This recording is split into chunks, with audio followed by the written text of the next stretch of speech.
Hi everyone, it's Matt at Renaissance, and thought I'd give you another update on the mantle that I'm making for my electrician friend, one that did the trade work with me.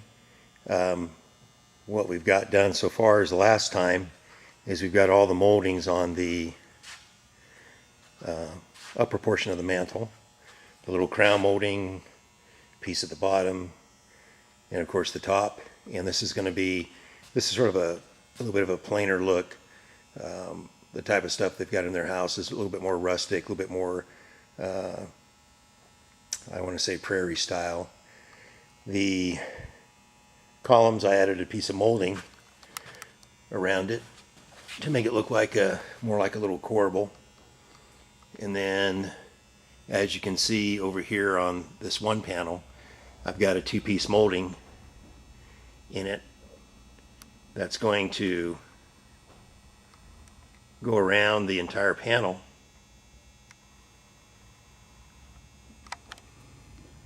As you can see. And that's you can either leave it plain like this, or we can put a molding around it. I chose to put the molding because it just has a little bit more character to it, a little bit more detail. And then I've got the little 5.5 inch or 5 3/4 inch base that goes around the bottom of it. And what will happen is this will back up into the corner of the room. There is a wood stove that'll be in front of this, so the back corner area you won't be able to see much. The stove is about 32 inches tall, and to the bottom of the mantle it's about 44 inches. So you'll be able to see the upper portion, of course, and the corbels from the side view. You'll just be missing the two panels in the back basically.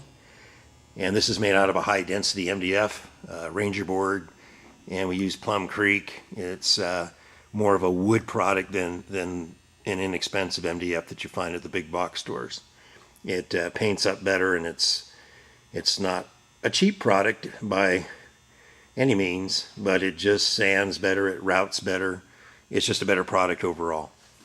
So the cutout areas in the face frames, we're going to put a panel behind it, and this I've just got a copper tile that I did just to show you that, you know, how it's going to look. Of course the tile is short, but it's going to be all metal in that opening, and all the other openings in the front are going to have metal, and it's going to be iron with a little rust treatment to sort of go along with the style they have in their house.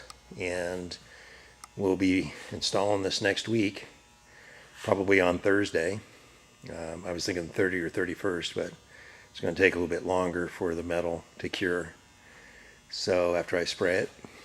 But that's what it's going to look like. And then what happens, in order to get this inside the house, what I've done is the mantle part here screws into this piece screws into the face frame, so these two pieces will come off. And then what I've done in the corner is I've screwed the two ends together. So what will happen is that when I get ready to spray this, I'll take a video of it and show you it all broken down. We'll go ahead and stain it, do the worn look. We're going to glaze it a little bit, give it a little bit of a rustic feel. But we'll be able to take this inside the house piece by piece, except for the mantle is all screwed together. It's going to stay together, and this bottom piece is going to stay together. But we can easily get these in the doorway. That's not a problem. But this big piece here, we wouldn't be able to get it in the doorway, nor would we be able to get it around the wood stove. So those two pieces, we'll screw them together once we get them behind the wood stove. And he may take the wood stove out simply for the fact that he's got to clean out the pipe before winter time, the stove pipe, get the soot out of it. So if that's the case, it'll make it for an easier install. So we'll show you the next stage once we get it all stained and lacquered up and glazed. We'll show you that, and then we'll show you the metal panels. And the metal panels will just fasten. They'll just fasten to the back side. So we can stain and lacquer this without the metal panels being in. We don't have to mask anything off. So this is this could also be I thought of like a wall cabinet. You know, you could have a china cabinet above this with glass doors in it with lights, so it could easily go into in a corner in a dining room or in a family room or whatever. But anyways, this is just another idea that we've done here at Renaissance, and we'll just keep them coming. So until next time, this is Matt at Renaissance, and we'll talk to you later.